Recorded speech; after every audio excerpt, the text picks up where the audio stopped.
Superman, Son of Kal-El, number 13, written by Nicole Maines and Tom Taylor, with art by Clayton Henry, Marcelo Maiolo, Matt Herms, and Dave Sharp. And in this issue, we're dealing with the fact that Jay Nakamura, in the previous issue, was doxxed. We know that the leader of the truth is now Jay Nakamura, the son of former president of, Gamora. Henry Bendix is a new thing, but Jay Nakamura is now out and about. And what is the idea of the ex-president's son going out there and saying all these negative things about President Henry Bendix and Gamora? This is just, spiteful, and we need to take this down, and we need to stop this. And John's all like, you are outed just like my dad outed me now. It's no fun. I can't have a social life. I can't do anything. Your ass is going to the Fortress of Solitude where you'll be safe, because, nothing better happens at the Fortress of Solitude. Nothing, like in the recent past or anything. And it's funny when John says, we'll go there. Oh, is it safe there? Nobody would have. There's been people, and there's been a lot. Even Bendis himself, Eric. Let's just hope in the background while the Rising is happening, Luther's doing his own thing, that there's not some weird Superman revenge squad that's getting put together that's going to attack the Fortress of Solitude that would again. Be trouble. That would be trouble. Now, with that, it is a weird play because we ended up finding out that this was going to be the introduction of Dreamer into the comics. He's an Arrowverse character. Yeah, and it's the person who ended up playing Dreamer, I believe, Nicole Maines doing it. And the weird play, though, is if you look on the cover, not mentioned on the cover, though in the credits in the big, and usually that means they had the covers done and then they decided to do this. On the cover, it does say that dynamic debut of Dreamer. Yeah, I'm saying no, in the credits there, just says Taylor Henry Maiolo would have been the deal, and then they end up, it's just an odd deal. Like what maybe, the hell you're talking about. I think that what could have been is maybe they thought, oh no, we better get the actor to come in and have it on there. Like they seem to try to do that. They walk that tightrope of, are people going to yell at Tom King if he introduces it? I don't know. It's weird that they're not on there. And Tom Taylor, doing this. But if you ended up thinking, oh man, I don't need this, they're going to really go overboard. They don't. It's not mentioned in this. It's a trans character, not mentioned. It doesn't need to be at this point mentioned because they just show up in a weird way. I'll tell you that. Like, you're going to introduce Dreamer to the DC continuity. You're not going to talk about the fact that this is a trans character, but what you're going to do is bring this character in out of nowhere, not really explain the situation, the idea of dream walking and everything that this Dreamer character do, predicting the future through their dreams, being able to teleport through places through people and animals' dreams and stuff like that. Very abrupt. We're going to talk about the idea that they are the ancestor of Dream Girl from the Legion of Superheroes in the 31st century, which is a cool thing. You're going to add that whole thing in. But just having Dreamer here in the Fortress of Solitude because he needs to talk to Superman because they had a dream about the end of days, the future where the Justice League is dead. I'm like, look, I understand that you're here and we're going to do this whole thing where you're going to break down everything that's wrong with everything. But essentially, our story becomes Dreamer had a dream about Henry Bendix being the biggest bad that's ever been in the DC. Like, at this point in time, through this dream, Henry Bendix might be the brain of the Great Darkness for how powerful he seems to be. The greater darkness, and it comes off, though, that's such bullshit just because this is existing at the same time as Dark Crisis, where the Justice League are already dead. So you're going to say, Henry Bendix is coming in, he's going to kill the Justice League, we got to stop him. But everything that we've seen up to this point, I'm waiting for the Rising to start nonstop. What is Henry Bendix's big play? He's putting together a Gamora Corps, we know that, making post-humans and selling them off to the highest bidder so people can have their own superheroes and don't have to rely on people like John Kent to be like, protect them. But the idea that I'm waiting for something to happen, we are shown what Henry Bendix is capable of, but in a fucking dream. I'm like, you're just telling me. And you don't know that that's a reliable deal. This could be pliable, the whole deal. And the thing that gets me is you end up starting it out where, again, Jay is seen, his identity is revealed. That is a nice play with what did happen with John when you end up having his dad come in, basically Bendis. Yeah, do that. So, and even at the beginning of the series, when he did end up meeting Jay, the idea that he wanted to go to school that lasted 3 minutes. What was his name? Finn Connors? Yeah, Finn Connors. And Old Finn probably wouldn't have done very well anyway because he spent all those years in a volcano. I gotta make sure that's the name. I would love the idea where he goes to school. He has an elementary school education. Now he's going off to college as Finn Connors. What is this? I would love it where they're like, hey, what's this algebraic equation? And he's like, well, that would be like 3 volcanoes and 2 pigs. Like, he didn't know anything. He was not taught it. All he knows is... He's still trying to figure out how to read an actual watch that's not digital. It's the woe is me history of Ultraman. That's all, because remember, Ultraman would go and yell at him about his bad life. That's all he knows. So you end up where... you have that, though, and you end up... I understand. I had an alcoholic father who was a failure, too, and get drunk and cry about things. And even then, when you end up, your grandfather told you he loved you once and then punched you right in the face. I mean, you know how it is. How dare you make me feel feelings? Yes, exactly. So when they did reveal Jay's mask in that weird way, like it kind of came off when he was in the brains and he comes out, and they ended up where a lot, CBR had an article, and I think Screen Rant did as well, that it was the big deal. Jay Nakamura's identity's out there. Oh no, whether oh no or what, but now the new villain for John will be discrimination and homophobic, because it's going to be that everybody in the world now knows that he's bi. Can we do something with the old villain first? I said, that's not, how is anybody going to make that connection? No, the big connection is Gamora. They're going to say, and I said it on the podcast, they're going to say that this news is bullshit, that it's biased, it's skewed or skewered away from and trying. And that's what they did. And that actually is a smart play of what happened. That's interesting, but it's just kind of thrown in there. And that the way that this goes, what gets me in this, and I said, you get Dreamer here, that could be interesting, we'll see.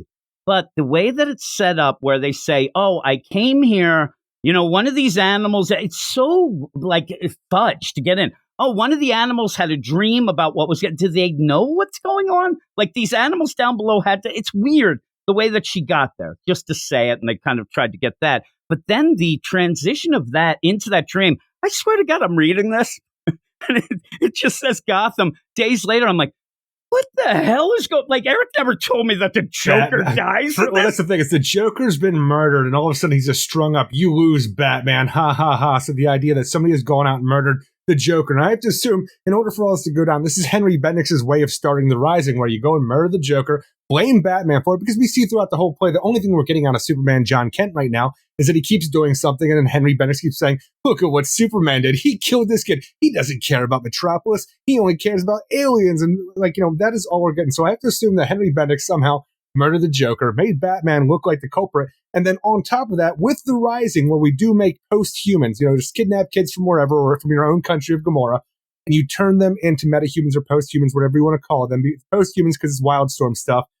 But he did this and made one of the kids a gigantic cloud of Joker gas that he then dropped on Gotham to freaking go and, Jokerize everybody and all the heroes who are in Gotham at that point in time, which is very reminiscent to when we had Chemo dropped on Star City. It looks a bit like Chemo. It does. Yeah. And that's the whole thing. It feels exactly like that when you dropped Chemo on Star City and just made that place a whole toxic area. But you just essentially have all your Bat characters just Jokerized at this point. We're just seeing the destruction of the Justice League starting in Gotham with all this thing, to the point where you have Henry Bendix just, have Batman by the collar and then shoot him in the freaking skull in front of John. I'm like, you have just made Henry Bendix the biggest bad there ever was. Like, even when John goes and sucks in all the Joker gas, trying to do that whole Superman thing, and then flies into space and blows it all out to make sure that everybody's there. By the time he gets back, like Wonder Woman shot in the chest and stuff like that, everybody is just dead around him. And then you just murder Batman and even uncowl him to show it's Bruce Wayne. I'm like, no. You cannot ever replicate this in your own book because there's no feasible way that you can make Henry Bendix this viable a threat outside of Dreamer telling you what kind of dream they have. And that's why I don't believe it. And the thing is, the progression of this, and now you could say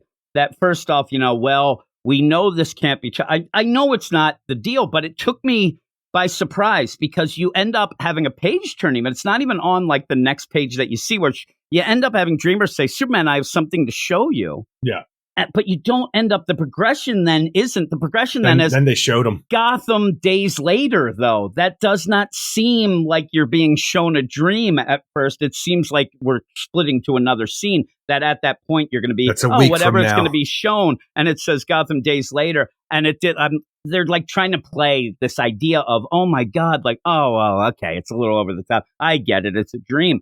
The problem is, like you said, well, we first already know that the books will catch up to the Justice League dying, which is going to come up soon, where you're going to have a crossover with Action Comics. Superman's going to come back. So we know this can't happen. But then maybe go back to Warworld because he has to be teleported to Alpha Warworld to go to get killed. But the problem with that is, like, we know then that in that backwards way that we know that this will never come to be because the Justice League will be dying later on anyway for the big event. So it kind of throws that off there. And even then, throughout it, it's giving John the idea, okay, he's like got a cheat code now. He might know what they're going to do if it plays out this way, if they can't stop it up to this point. But even during this issue, a lot of the things get pushed aside. John ends up trusting Dreamer almost immediately, yells at Dreamer, but then, oh, I'm Dreamer. Oh, yeah, I know all about you. And then everything becomes Legion of Superheroes. Oh, I had that's this, the thing I had is, that. you can trust Dreamer right away just because you know about the idea of Dreamer being a hero at this point in time. And like, because in the future, you have Dream Girl, the descendant of Dreamer, telling you what kind of, like, you know, my ancestor Dreamer inspired me to become Dream Girl. This is our powers and our family and stuff like that. You could still have like, things different. You can. But the whole idea, like, you know, a Dream Girl has given, you know, John a bunch of stuff to give to their ancestors right now. So it's like, here you go. I can trust you because I hung out with this Dream Girl. That's the weird part, though. That's where you fudge it. And the thing is, again, Tom Taylor, they're really, unless you say, you know, Bendix here in Dream World, there really aren't anybody, we said, that are bad. At one point when Jay's like, oh, I have nowhere to go, I'm like, I need to go on that boat. Get on that boat and get out of there, that tugboat or whatever you had there. But that barge is just a target. You end up having a deal of, oh no, what are we going to do? And everything ends up being, oh, well, I was told in the future this, and I was given this, and I was given that. And then even then, Dreamer goes, well, also, I had a dream of what's going to happen. Like, everything is thrown in here. And I do think, unfortunately, I think that it's going to affect Action Comics as well. That whole deal of having Superman come back for 2 issues before he actually goes off and dies, I think it might have, you know, cut at the legs a bit of the War World and the story, because this seems like a lot of things are pushed forward, especially like, oh, that Bendix stuff, I haven't even told anybody about that. Let me show it in a dream. That Bendix stuff. And it happens in a week's time. Yeah. And it's going to be a week from now. But now if it does happen, like I said, you almost have the cheat code. You know what the attacks will be, where it'll be. You can kind of, you know, go and get through it. And I think we only have one more issue until Superman comes back, and we'll see how that plays out and if that's involved or whatnot.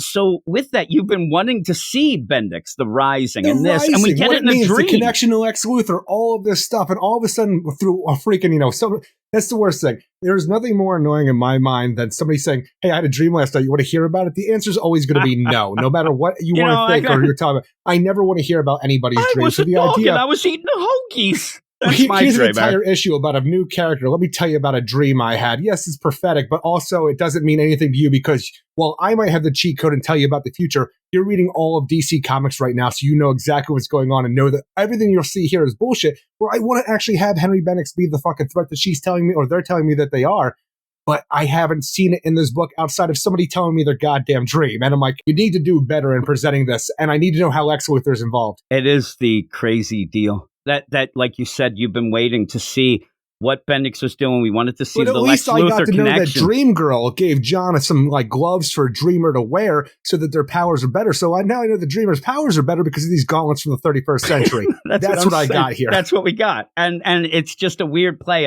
And really the idea, if you're going to, thanks for coming out. I think Dreamer is here to, you know, kind of push the story that much forward that quickly. I mean, there's not a lot of other ways you can do it in that where, okay, there's the threat. I mean, that idea up until this point, Bendix, he didn't seem like that much of a threat. It wasn't like he was a goofball. He was doing this thing, but he's more kidnapping kids for some reason in other countries. And I didn't mind that, like that play of we have to stop him because he's doing awful things. I didn't mind, but we were never getting that feel that he might take over the world.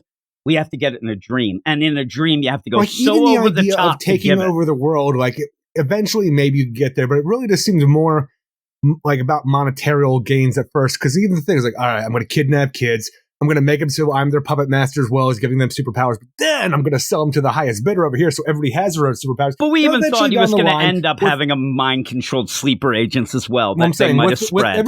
Everybody is going to be controlled by him. That's the thing. So it's the whole idea about it. But eventually down the line, as the dominoes topple, you could say, okay, now everybody thinks they're safe, but also I'm in control of their safety, so it doesn't really matter. So eventually you get down the line to the point where we're just killing off the Justice League by taking out all of Gotham in a week's time. Like, the hell you said. My favorite thing is that Bendix doesn't have himself a dreamer, Eric. He's not one of a dreamer or a visionary, because legitimately, he's a dream warrior. What he's going to do, it's going to fail. We know that it will. But if he would just wait like 3 months later, all the work would have been done by the darkness. He could have just sweat. He's going to go off now and probably try to stop the Justice League. And he's going down now, right? Henry Bendix and his Gamora Corps could totally stop the freaking Justice League that John Kent put together in Dark Crisis #1. Yeah, that's what, and you know who this is? Like, he's not that bad of a threat, but against those, he's the biggest bad they've ever faced. Bendix is my son Ethan, who ended up where he was in school. The pandemic was just about to get there, yes. And he ended up at that point dropping out of school 2 weeks before the schools were shut down and everybody was allowed to graduate anyway. He blew it. That's what Bendix is going to do that. And then he had to go back later. Oh, what a dummy. But yeah, with that, Bendix is going to end up, tipping his hat, trying to do this. It's going to be out of the way. But again, you're going to have to do that anyway. I guess you could have Bendix. I mean, Bendix and the Rising could have been kind of a neat little deal on the side to maybe see fighting during the Great Darkness and things like that. He probably could have teamed up with Amanda Waller. What the hell's she doing on that Earth 3? Earth 3 stuff. What's she doing now? We haven't even seen Unless anything you read other books where she's here doing stuff. Who knows? But yeah, with all of that, we were really interested in this Rising because of that connection with Lex Luthor. I would have assumed that if the story would have played out a little longer, Lex would have really looked like the bad guy until we find out he has the kill switch or something. And he was like how Lex spins it. He was always the good guy. Damn right he is. Yeah, or he would have just taken them for himself. But yeah, we'll see more Lex next week or the week after. He's not doing the greatest of things. But now that Henry Bendix knows that Jay Nakamura is the leader of the truth that's been spreading all of this truth bombs on his ass, he's like, well, fuck, you know what it is? Get me freaking his mother, the ex-president, Nakamura, who I still have held captive here because we're going to do some weird shit to her, probably turn her into a Joker gas bomb or something along those lines, because now we're going to get back at Jay Nakamura. The Gamorrean who laughs. It will be, Eric. What happened if he turns her into an actual chameleon-like thing, like Jay had the thing and had that mask and kind of get it? The thing that plays here, though... Like, how do you give these powers? I don't know. You mean me or Bendix? Because I don't know either. What? I'm going to activate your post-human gene where your Joker gas comes out of your DNA. Exactly. The funny play here, I thought, was, again, to kind of force it, what would he have done with her if Jay was nobody? Like, Prison. You end up just center one or whatever he says it is. Like, this is the person who was the president. Dissident one. Dissident one. Like, she's just there as like this wild card. Oh, I got a card in my back pocket. Well, there's no guillotine or pendulum for you. It's post-human duty. It's kind of weird, the idea that she was just around, and that's the idea. Okay, now we're going to turn her post-human. You would have thought maybe you would do that before. She's the ex-president. I don't know, but it does play out. Now, with that, I do expect next issue, you're going to have a lot of balls to the wall deal, and I do expect one of the plays here will be you'll get Wink and the Airy. You'll get some of those characters, the revolutionaries, all coming in that maybe in a normal play of the Dream of the Dreamer that wasn't in play then, maybe because I didn't really see them, I don't think, but maybe you'll end up showing the love of the people. I don't know. The problem is I don't know how, much you can change the Dreamer's deal. How is it really accurate? Is it something? Because you don't get an explanation. I wish that there was an explanation from them about what that means more. It's just like, yeah, sometimes I dream things and then you just get to it. To get there, sometimes I dream and I travel through dreams, but I use the animals' dreams and I don't want to do that again. And it just ended up kind of being plopped on you, and it was okay. And I think that Dreamer could be an okay deal, but... Dreamer in this is one of the best things about the book. It's not a lot going on, but the introduction of this character and the way it's done, because you don't hear this like the term trans one time, because the thing is, while I wish you would have that, because it's a part of who the character is... I think you should have said that. I think that should have been spelled out. Agreed. But the thing is, a lot of times where you will have that, you'll have people come out who are against this for whatever reason. They're just trying to shove it down our throats. And the thing is, that doesn't happen here. But you also don't get the idea of who the character is either. That's the maybe problem. We can get there eventually. And maybe it doesn't matter because that's not how a person would act when they're introduced. Like, hello, I am so-and-so, I need this. But by the way, also trans, so you know. So it is done like in a decent way that allows you to freaking just have a normal conversation about the end of times and, hey, I need Superman's help. That is the best part, but everything about the powers, about Dream Girl in the future and all this other stuff, it takes away from the book itself and what you actually want out of Henry Bendix. We just know the end times are coming and they're coming soon. And the fight is, it looks good, but it's kind of silly because we know this can't happen. We know that this won't happen. So it will be that they'll be able to fight back, but it's still kind of neat to see, and it's a dream and whatnot. Maybe you could have played, maybe the subtle way to do it would have been Dreamer comes in, Kal-El scans, obviously we'll have to see who that is. And when the scan goes, you end up having just a heads up display that mentions even, because maybe Superman had a file already. I don't know, but... Well, Kal-El seems down with Dreamer for some reason. Oh, yeah, but you could have had that, sex, height, all that power set. Maybe you had that way. Yes, please. Yes, please, is what I say as well. But yeah, you could have done it in certain ways, but I do like that they ended up naturally having the character come in. It did not seem forced. Again, it's funny. because why we're saying that is mainly because we want people to like this, and we're afraid that if they do mention it, some people will say it's forced, and you can't do that. So it's almost like we're, kind of defending it in a way there, but it's not. So you can't say that. It's fine. Yeah, I like the character enough. I just didn't like that everything was, by the way, I have this I got this from the future. I have this from the future, and everything kind of plays out very quickly. I think that there are some things going to get this done quick to get Superman. Like, we have a character that comes out of nowhere to get progression for this book that refused to progress in anything that it's doing, and it's weird. It's still a dream. Whether the character's dreamer, it's still one of the most nonsense things you can do in a book. Have a dream. You haven't shown me the threat of your villain. You just had somebody tell me about the dream to tell me, oh yeah, this person's a threat because this person dreamed about it. John's there and he's like, holy crap, that dream, it had horrible things. Was that the dream of my father being written by Tom King? Is that what was going on? Like the stuff that we saw horribly, what Bendix was doing, the utopia dream of Kal-El was worse. It was worse than that, Eric. It was genocide, it was. But what would you give this? I think the art and the introduction of Dreamer are great, but for the most part, the progression of this story, I'm telling you, even putting this on fast track out of nowhere feels weird, but taking away from what we're doing just to introduce Dreamer felt weird, even though I enjoyed the character. And the character is the best part of this issue overall, but for how it's presented and what we get out of it, and by the end, I'm giving this a 5.9 out of 10. I'm giving it a 6.8, and the reason why I'm going a little higher is I do like Dreamer. I think that the character was introduced pretty cool, and maybe we'll see, and hopefully we'll see more of Dreamer then. I don't want it to be, and really, if we don't, then we can really get upset, like that's all they were here for that dream. But I do understand that I think that Tom Taylor, he may have had to have come up with something in his, what am I going to do? I have to end this in one more issue. Taylor's just going to have this weird Superman squad together where it's John Kent Superman, the Airy, Wink, and Dreamer. It'll be the Revolutionaries with them. Whatever Jay Nakamura's name going to be, because he could phase through things. Phase through is his name, Eric. That's what I say. Phase 2, he's called. I don't know. I think that he goes off, his mom gets reinstated in Gamora. They end up setting up, they're going to be like the Gamorrean Justice League. Is what I think will happen by the end. But even then, I was going to say, well, you could wait, because if you want to keep doing the Bendix stuff, I guess you could wait till after, but we don't know what happens after Dark Crisis. The idea that, do you just go back like, whoo, that was tough. Oh, Bendix, and you start going after him again. Even if Cal wasn't coming back for these 2 issues coming up, you still have to, put the pedal to the metal. We're getting to the point where they're going to catch up to John in the Dark Crisis and things. And I think that Tom Taylor, that's the thing that I don't mind it as much in here, because it looks like he's trying to do things to, get to a point.